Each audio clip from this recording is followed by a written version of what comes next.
Good morning, everyone. I'm Sundin from Universal Music, and I'm going to share with you some of my insight from what I've been through, and see. Hopefully, we'll understand, and get some further legislation what you could do to help you out in the situation you're in right now. I do a lot of these kind of speeches and to explain what happened in the music business. And previously, when I was having this speech, I was calling this "Embrace Change." And how many of you? Just raise your hand. Think that you love or likes change. The word. Anyone? No. You're smart guys. Usually people raise their hand and say, "I love change," but you obviously are. Well, then I'm going to say you're liars, because no one really likes change, because it's, for example, your business right now, it's actually going a little bit down, and that's the kind of change you don't like. So for me, I changed the world from change to disruption, which was one of the keywords some of you also intellectually went into this service. And it's disrupt or die, which is quite, I understand, a little bit provocative, but that's the situation we're in right now. What Jason explained with Kodak, with Blockbuster, and with Nokia is so true. And so I want to give you an introduction and understanding what happened in the music business. Then I'll give you some insights of what we changed and what we didn't do. But first I want to give you some insight of what's really happening, because this is the MI6 in UK and Britain. They overheard the signal traffic between Pentagon and the American troops in Afghanistan. This was after 9/11 in the beginning of 2002. They were listening to them and say, "Roger that, snafu, snafu, roger that. Roger that, snafu, snafu, roger that." And they said, "Roger that." They know what roger that, that's okay, but what is snafu? So they had a chance to speak to one of the military attaches, and they said, "Sorry, what is snafu?" And they said, "Snafu, that's situation normal, all fucked up." And if you're in Afghanistan in one of the American troops, that's really how, you can picture yourself being there. But this is actually what I say is around the world today, because everything is fucked up. You say we can look at Ukraine, we can look in Syria, we can look in, sorry if someone from Greece here, but it's we look everywhere. It's always a problem somewhere. And some investors say, or some business leaders say, well, we're going to take it easy because the world has to stabilize. It's going to be much better, and when it's stabilized, then we can invest. Then we're going to do our changes. But I just want to say something. It's never going to be a stable world.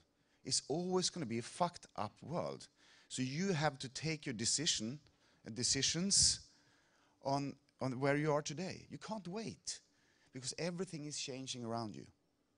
So we're living in this environment that everyone is threatening you and others today. Not tomorrow, or not in 5 years, today. So I'm going to show you a fucked up business.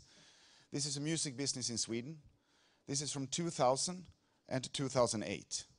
And the figures is there is 1.6, it's in the Swedish, it doesn't really matter, but it's which amount it is. It's more to say that the music business in Sweden went from 1.6 billion to 800 million, half the revenues, the turnover, in 8 years. Did people in Sweden stop listening to music over these years? Do you think so? Of course not. They went to somewhere else. And what really happened these years? I was managing director for Sony at this year. You can imagine to be a managing director coming into your budget meetings and saying, well, next year we're going to decrease our profit or EBITDA with 10%. You can't say that when you go into a meeting.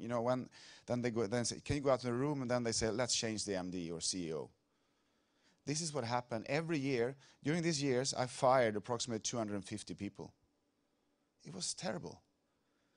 It was just for me, it was, what is happening? And before, you have to picture this, before 2000, during the 90s, it was a boom in the music industry. Why? Because we changed format. We went from the vinyl, some of you I see in this room, you remember this? This is the vinyl, change it from side to side. They actually have two sides of music you can listen to, in comparison with the CD. But this was something that's really exploded. In the 90s, we could sell whatever. I can guarantee you, Helmut Lotti goes Latino Classics, someone bought that album. Smurf Hits 7, This is, you know, the Smurfits 1, you can imagine someone bought by Y7. Or when I was at Sony with Simon and Garfunkel, you know, they stopped releasing music long time ago. But during my time, we released 8 Simon and Garfunkel greatest hits, best of, definitive collection, you know. And you guys, a lot of you in this room, bought these kind of albums. Yeah, you know, yeah, exactly, you know. Yeah, but you know, the thing is, everything that happened during the 90s was superb for us. We just made more money than ever. And then in the end of the 90s, the technical revolution, or the internet, it was called, came into the picture. And there was a company called Napster who came in and tried to change everything. Or suddenly you can live wherever you want, or wherever you lived in the world, if it was in a small town or a big town or wherever, you had all the music in front of you when you went into the computer. And instead of us embracing that as a music industry, we tried to kill it. Because if someone threatened your business model, what will you do? You will try to stop it. Because we were making more money than ever. And then came the downfall. And we just tried everything to stop it. And in 2006, there was an election to the Swedish parliament. And the prime minister and the opponent had a debate in TV, national TV. And both of them said on the question on the illegal download, they didn't call it illegal download because they thought it was consumers' right.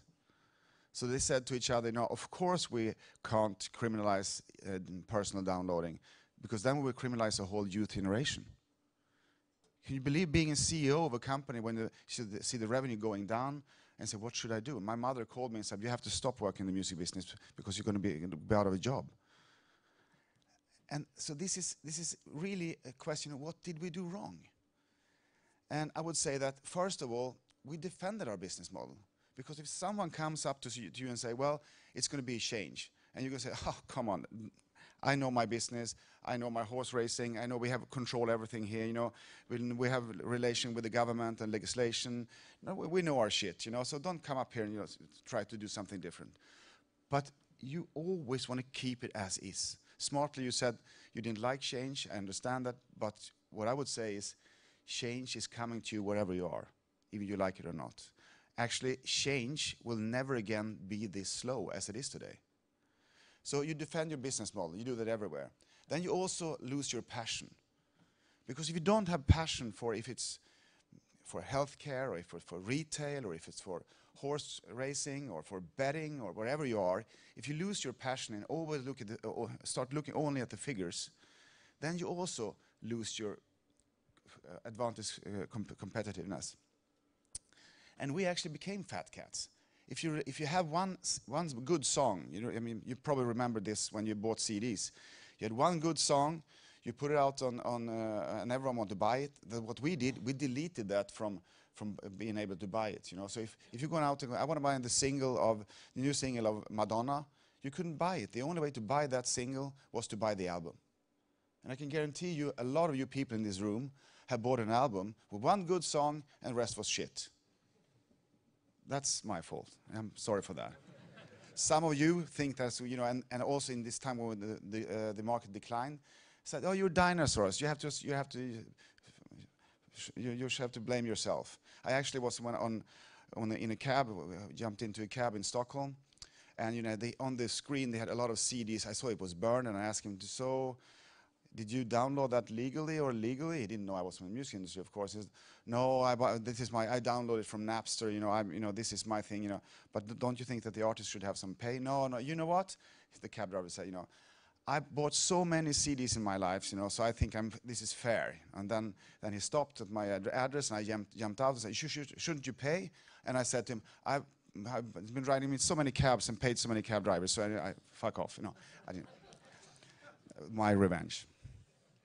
And then we also, after a while, we implemented something. We said, well, maybe there's a smart thing, this thing with, you know, having people being able to discover music from wherever they are in the world, you know, from reggaeton. If you're living in north of Sweden or south of Greece, you can, death metal. There are not so many death metal people in south of Greece, but if you combine them around the world, there are a big entourage of death metal people, and there's a market for a death metal band. So we suddenly say, maybe there's a good thing with internet.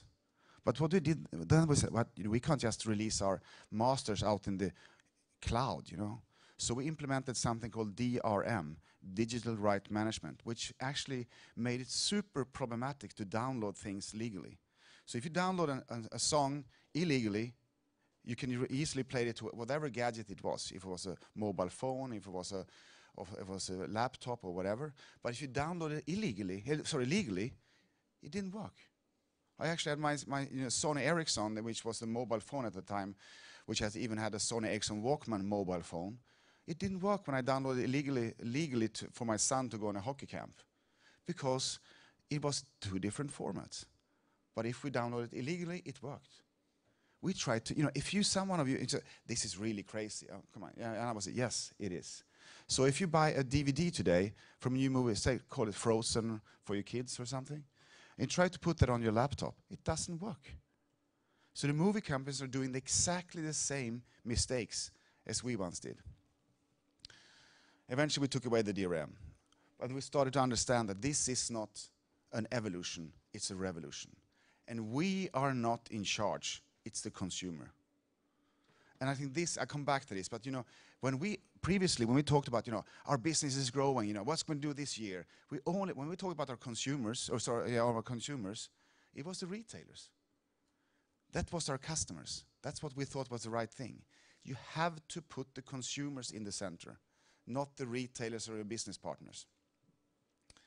So this was Sweden 2008, and this is also a Swedish company, Pirate Bay. Anyone heard of those? No? Of course. Anyone tried it? Yep, of course. This was at 2008, just picture this, the 5th biggest internet site in the world. 5th biggest site. And you can imagine being a CEO for a music company, coming to international meetings, being a Swede. This was terrible. But one thing happened in 2009. It was actually the trial of Spotify, the Pirate Bay, because Pirate Bay was up in trial in Swedish court, and it was the verdict. And it was also an EU directive, an enforcement directive implemented in Swedish law, April 1st, 2009.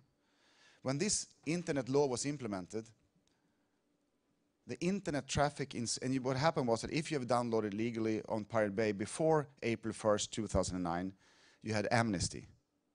But after that, you could be prosecuted. So what happened in Sweden, the internet traffic decreased with 41.6% from one day to another. But the interesting thing is that a company called Spotify emerged at this time. And the funny thing, or the interesting thing, was that here in France, there's a company called Deezer who actually started at the same time. And we went to, because we were crying, screaming, like, going for death. So we went to EU and said, we need legislation. But the EU said to us, if you want legislation, you have to come up with better services. You have to allow new partners come into the market. So without Pirate Bay, Spotify or Deezer would never have been born. And this was actually, we were forced, because we wanted the business to be as it once was. But the interesting thing with Spotify and Deezer and other, how many of you have tried Spotify in this room? It's quite amazing, because it's just taking over everything. It's now bigger than Apple is in Europe. In Sweden, there's 9.5 million people living. 1.9 are paying 10 euros a month. 1.9 million. That's like 1.9 million people buying an album every month, 12 times a year. So for us, our business model keep on evolving, and this is from 2006 to last year. This is CDs, but if I add on the digital sales, this is what happened. So for me, being a CEO and for Sweden and the Nordic region, we have changed everything. And you can understand, you can see that the 2 bars to the right is much bigger than the one to the left. And also, in digital, we don't have to manufacture any CDs. There's no returns. There's no obsolescence. There's no invoicing. Everything just ticks and ticks and ticks. So our business has changed from a transaction model to a subscription model. And this is the beauty of everything. So my margins on the green bars is twice as good as on the red ones. And if you look at it on my revenue from 2000, my revenue is actually bigger than it was 2000. And my EBITDA is better than it ever was. Was I or my comrades in the music business in Sweden, were we smart? Did we do the right thing? No. We were desperate. We didn't know what to do. We were just lucky that we were so down the drain, so we said yes to a company called Spotify to starting their business. So sometimes you say, I know my business, I know it's in trouble, so we're going to do some changes. You know, I'm going to put the young smart kids on a side in a group, and they have to find out something about the internet or something. That's not solving a problem. You have to say, like, you know, they do in the Anonymous Alcoholics, you know, like, hi, I'm Per, I'm an alcoholic. You know, I'm not an alcoholic, but I'm serious. You have to embrace, you have to accept that you have a big fucking problem.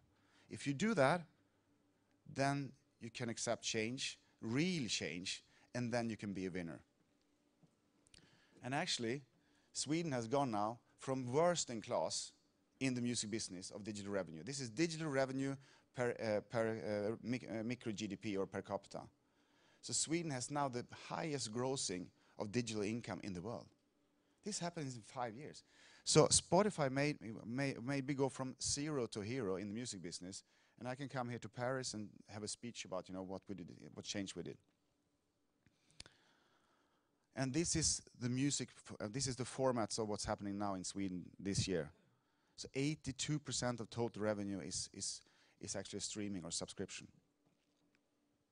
And this is a very interesting slide, because now this is what happens in the music business, and this is what happens in all businesses.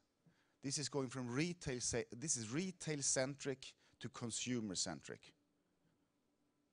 So what is this? Well, previously, when you read about a band, or you heard a friend tell you about a new album coming out, you as an individual had to go to a record store to buy your CD, to Virgin Megastore or to HMV or to some, you know, one of those great stores you went into. But today, you can buy and listen and consume music whenever, wherever, and on whatever device you want. And this goes for everything, you know. Anyone in this room want to thinking of changing business and buying a record store? I don't think so. Or a Blockbuster? I don't think so. Travel agency, you know, with the location coming in there?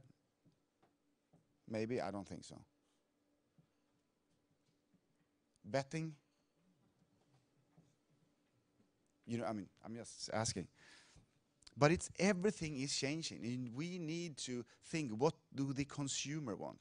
It's not what you want. Of course it's what you want, but you know, then you will not be a winner. You have to understand what is the consumer wanting. And this is a slide. I was in San Francisco 4 years ago, and I was at Cisco, and they showed me this slide, which I stole it, but at least I copied it. And this is showing, you know, what happened when the internet society, I will call it, you know, the network society as we live in today. You see it to the left, you see the more stressed, which is music, news, books, TV, movies.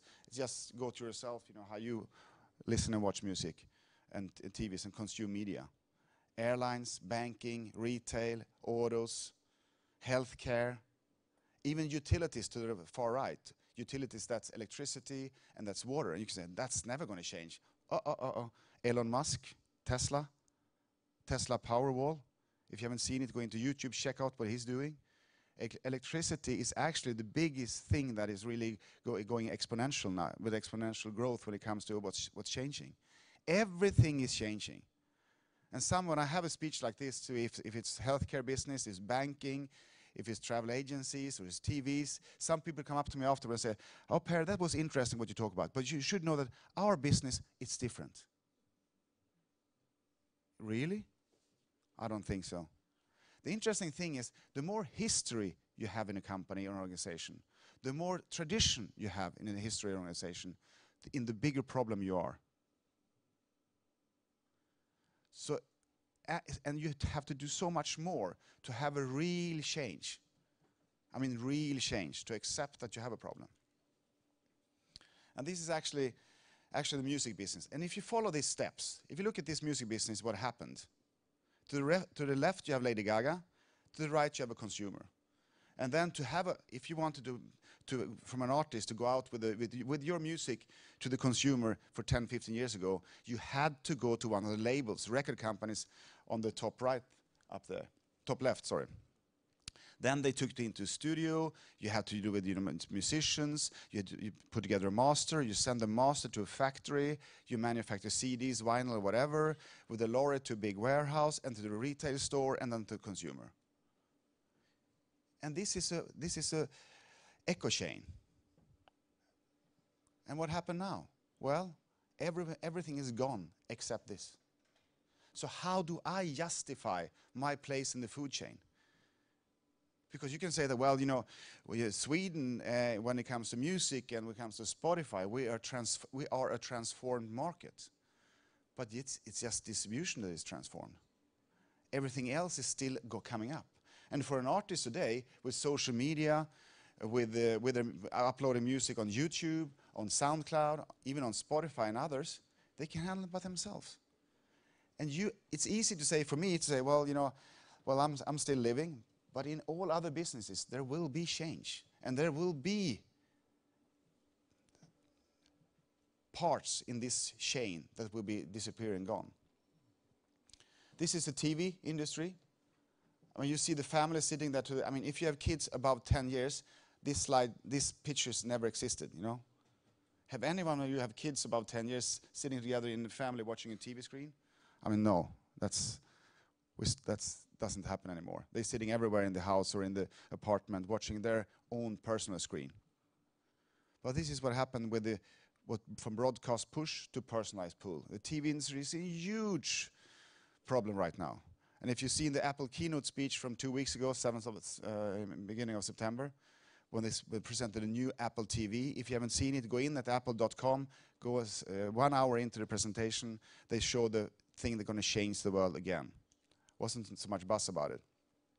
But if you look at the TV situation, this is just from a German presentation I did for ProSieben Sat.1, and you have someone to the left coming up with an ID, go to a production company, putting together with actors and production companies together with the TV station, and then to the end consumer. But in the end, what is happening? Everything is going away, and in the end, you have the ID maker and the consumer. Or actually, this is another interesting thing. Anyone know who the guy to the left is? Anyone? He's called PewDiePie. This guy, has 40 million subscribers on YouTube. His thing, and this is crazy, he watching horror games, record himself and put it up on YouTube. 2 clips a day. He make more money than probably all of us in this room together. Watching horror games and putting up on YouTube. He jumped off one of the best schools in Sweden to do this. You can imagine what his parents said to him, How would you survive? This is not a job. But actually he makes a fortune right now. So everything is changing. So you shouldn't blame your kids when they're playing computer games. Because we don't understand it, But they do. Maybe it's a future job, a future success for them. And we heard about what Jason was talking about. I also would add, this is typewriters, photos, music. I mean, this is another example. MTV, the coolest brand of them all during the 80s and 90s. Where is it today? Gone.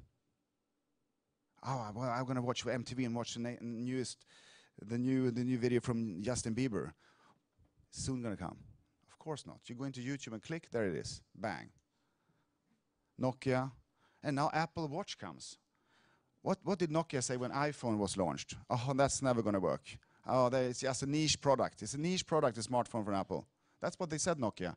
They sold 1 million phones a day, Nokia. 1 million phones a day. Then Microsoft bought them. Yeah. What did the Swiss watch industry said when Apple Watch was launched.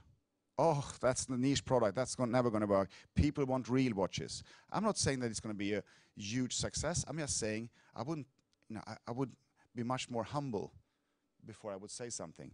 And I will understand and see what kind of impact will this have, because it will be an impact. And the same with cars.